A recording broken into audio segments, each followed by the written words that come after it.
Salut à tous, aujourd'hui on se retrouve donc pour une toute nouvelle vidéo où on va continuer justement d'apprendre à développer son site correctement. Donc je vous invite fortement à aller sur le site du dev.com, donc le site que vous voyez ici.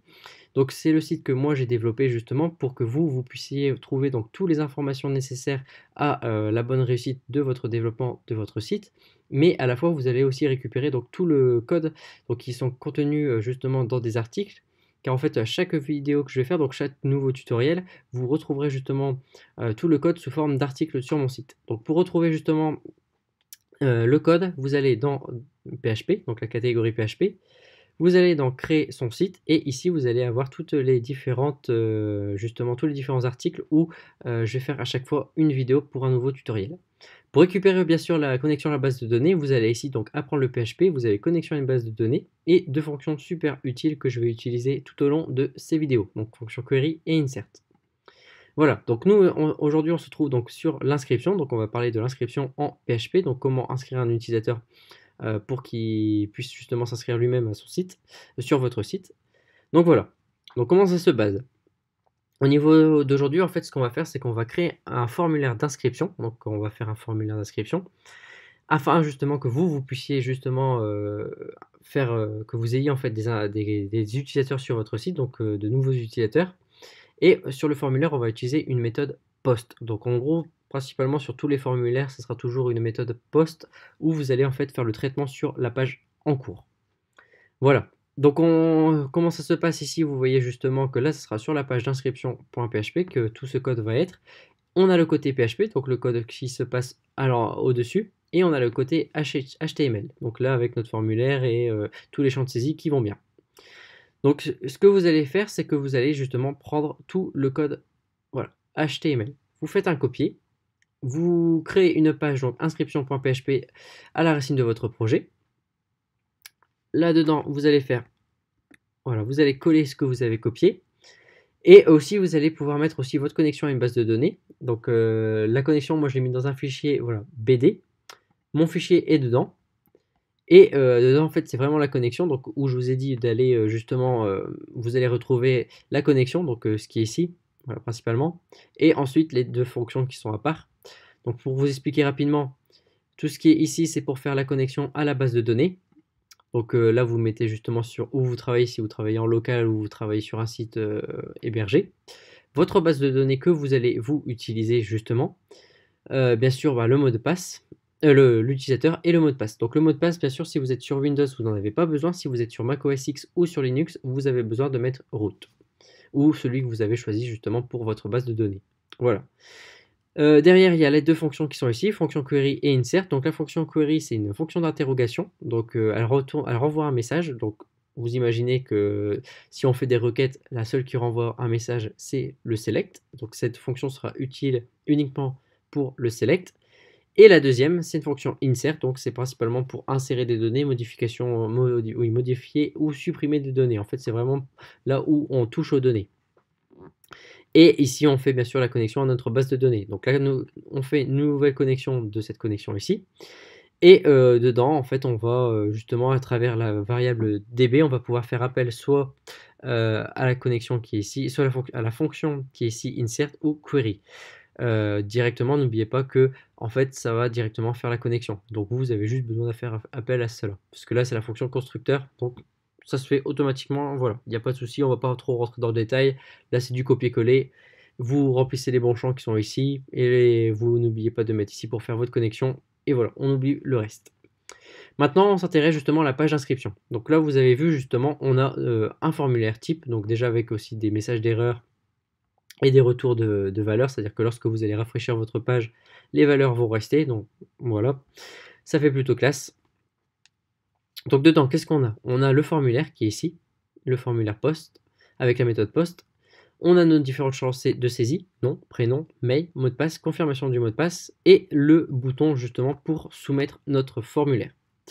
Donc dedans, le nom du formulaire s'appellera inscription, et vous pourrez récupérer donc tous les valeurs qui s'appelleront nom, prénom, mail et mot de passe de ce formulaire ici. Voilà.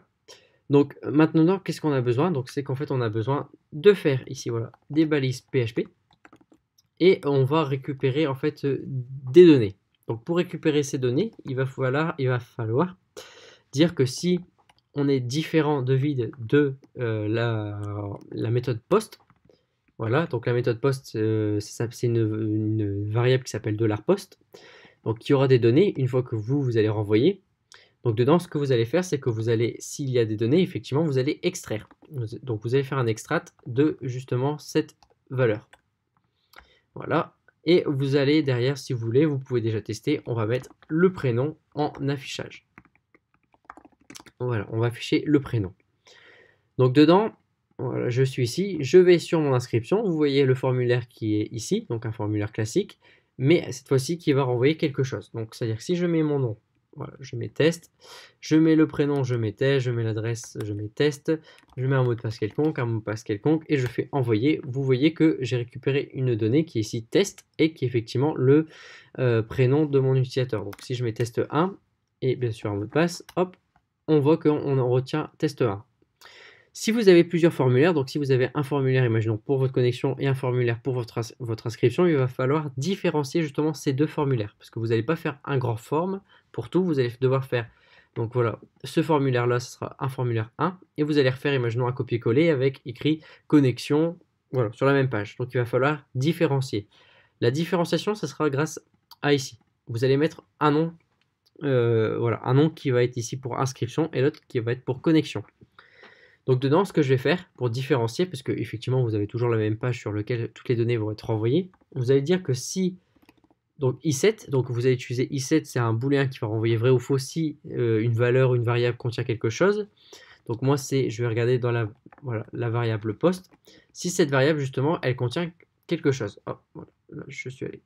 Si elle contient, voilà, inscription des données dans mon formulaire d'inscription. Et effectivement, je vais prendre la donnée écho prénom. Donc ce que je vais faire, c'est que je vais remplir, voilà, mes champs, je remets test, je mets une adresse, je mets un mot de passe quelconque et je fais envoyer. Et là, vous voyez justement, on est basé sur le bon formulaire. Donc c'est-à-dire que si vous avez un deuxième formulaire, il va falloir mettre justement le nom du deuxième formulaire et vous récupérez bien sûr, vous faites le traitement justement avec toutes les variables qui appartiendront à ce formulaire. Voilà. Donc là maintenant, ce que vous allez faire, c'est vous revenez sur mon site.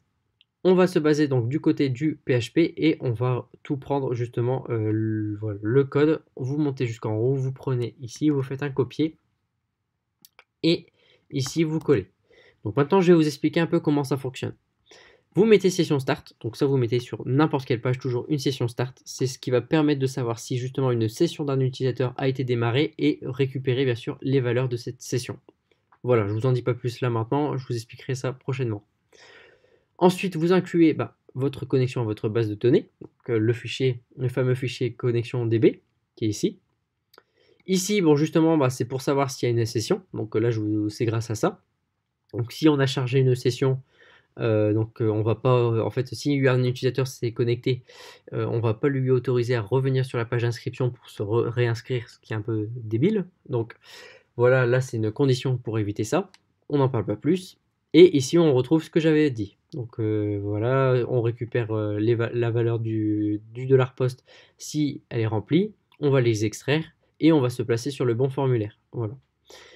Dedans, on va récupérer donc toutes nos valeurs, donc les valeurs nom, prénom, mail, mot de passe et confirmation de mot de passe, donc qui sont générées grâce au nom, qui sont ici, name. Vous voyez justement que c'est exactement le même nom. Et on va faire des traitements. Donc en fait, pour éviter justement, donc je pense que vous avez vu lorsque j'ai fait ici et là, vous avez dû voir script, etc. C'est pour justement éviter tout ça. Ça veut dire qu'entre guillemets, s'il y a une personne qui s'est inscrite avec le nom script, voilà, script, alerte, etc. Et bien que lorsque vous allez réafficher ce nom, ce nom d'utilisateur, que vous ne voyez pas justement voilà, hop, je vais mettre là, que vous n'ayez pas un message d'alerte. Parce qu'en fait, si vous mettez justement ce message, donc je vais vous montrer ce que ça donne. Voilà. Donc je suis même peut-être, si je pense que ça va être fonctionné de base par défaut. Voilà, les balises script, je vais mettre un message d'alerte simple et je vais mettre OK. Et là, effectivement, quand je vais charger ma page donc pour la première fois, hop, vous voyez, d'un seul coup, j'ai écrit YouTube, voilà, indique, et c'est mon message, OK.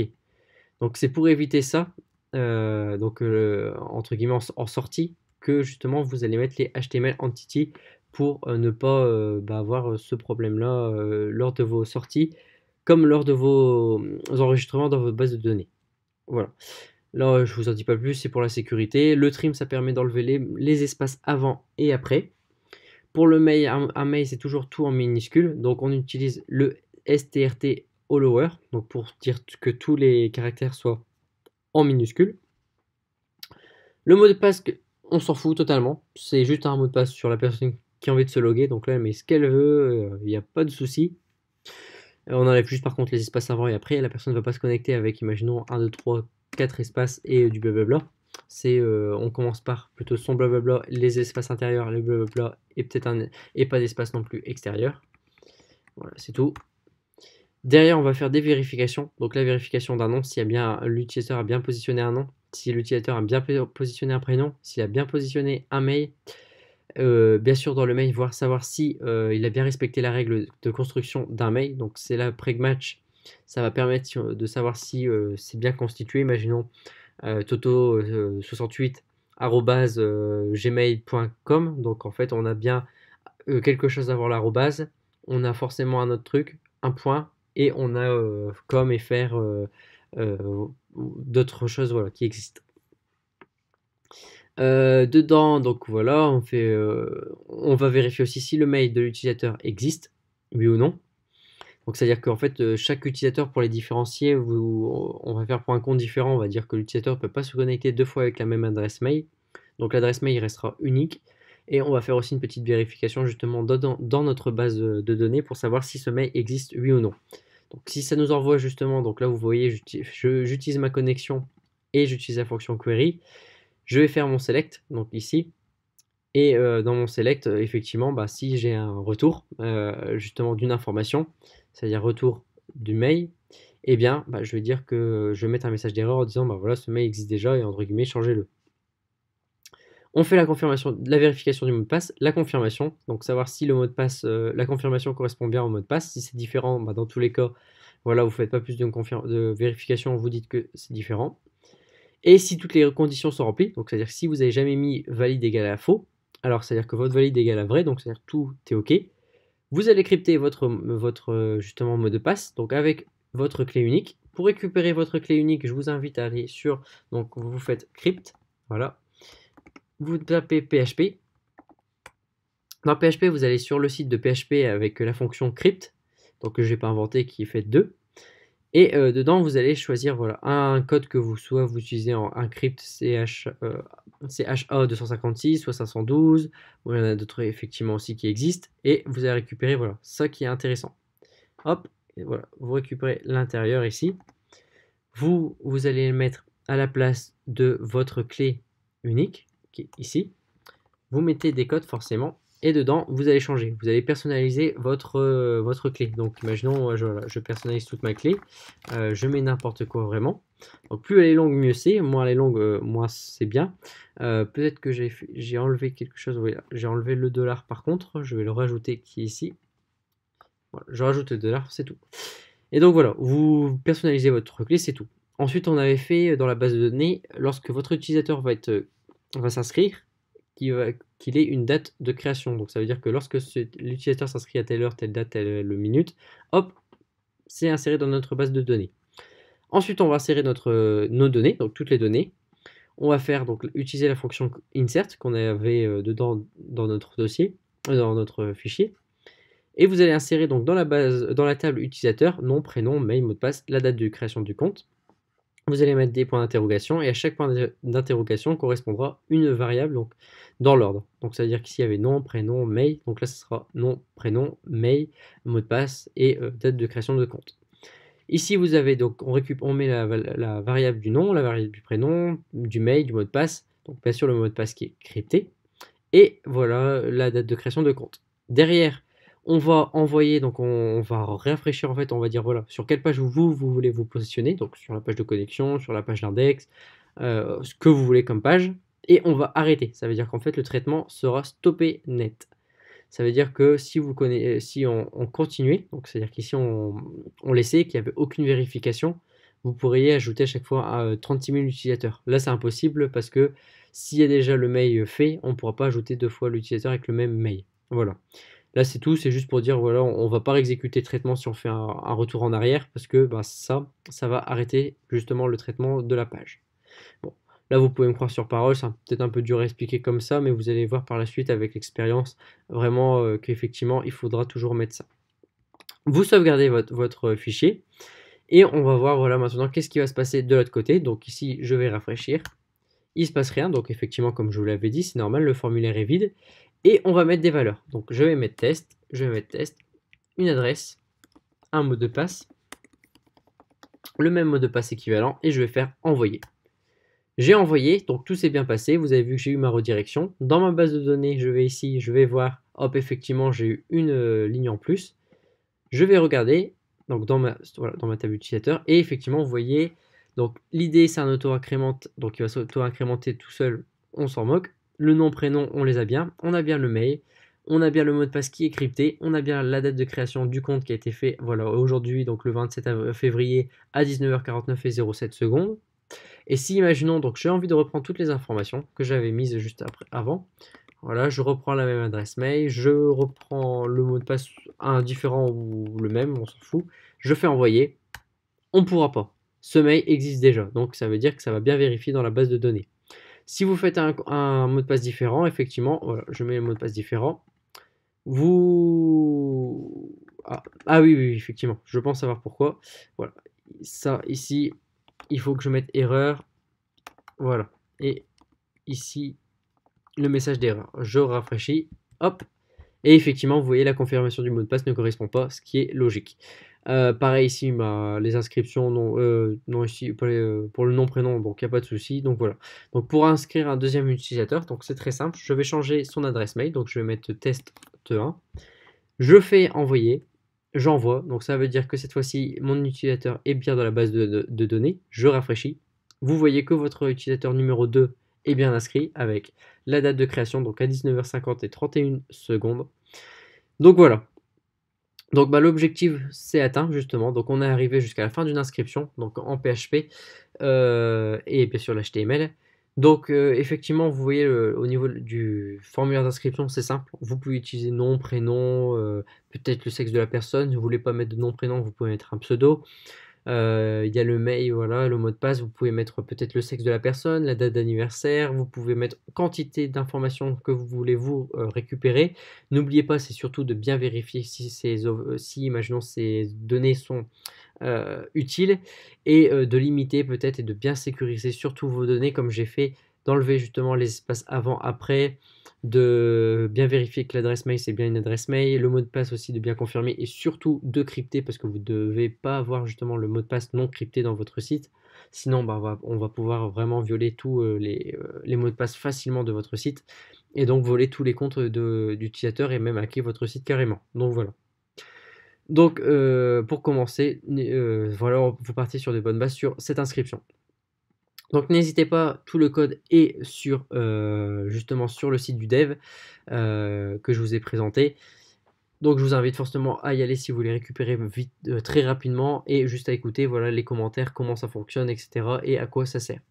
Donc voilà, on se retrouve donc pour une prochaine vidéo. Donc n'hésitez pas à mettre un pouce bleu si cette vidéo vous a plu. N'hésitez pas à commenter en dessous de cette vidéo ou sur mon site. Je répondrai plus facilement sur mon site que peut-être sur YouTube parce que bon, sur mon site c'est plus facile justement pour si vous avez des questions plus techniques à y répondre.